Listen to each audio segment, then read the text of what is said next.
biocarbon engineering is really tackling the problem of industrial scale deforestation. And what we're using is industrial scale reforestation. And the way we're achieving that is through drone technology.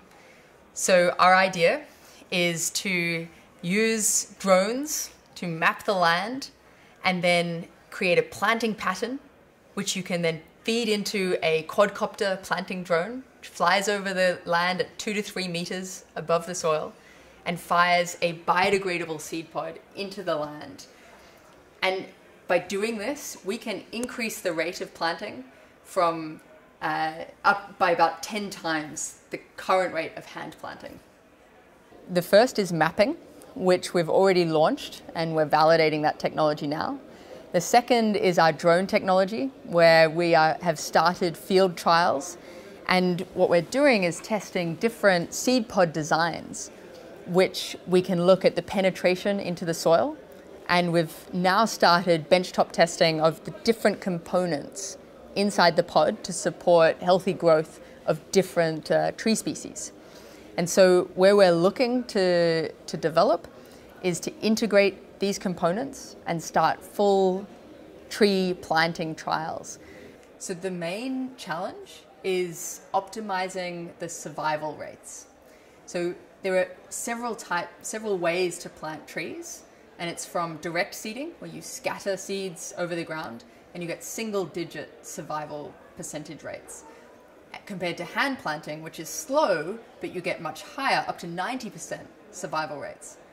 So our revenue is split into 3 stages.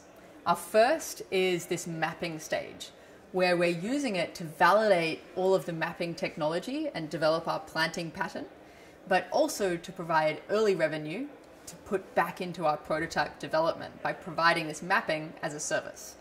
The second stage is then where we provide our planting as a service. And this is where we can really develop our technology, validate it, and ensure success. And then when we're able to develop this technology to a sufficient level, we can then sell it directly to customers. So put this tool in their hands and allow them to plant all over the world. Absolutely. Within the team, we have a diverse skill set, and each of us are developing totally new skills as we develop the technology. And so everyone's been trying, flying the drone manually. I now, know how to launch mapping drones and what have you, skills that I didn't have coming into this project.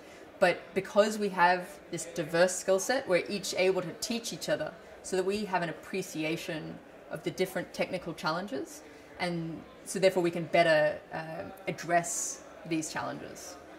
In terms of the companies which inspire us, there are so many people going after big targets, what they call the moonshot.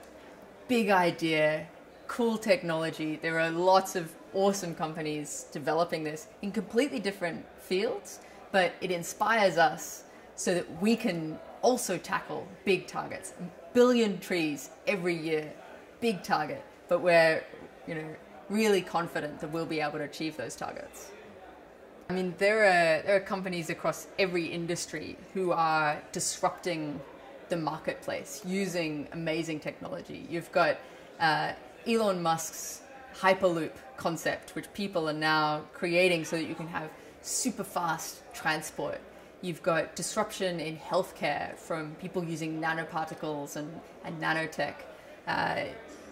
You've got people in all sorts of industries. And so independent of the industry, we can learn lessons about how they scale their business, how they address different technical challenges, policy challenges. Each of these are relevant to what we're doing. So my advice is just do it.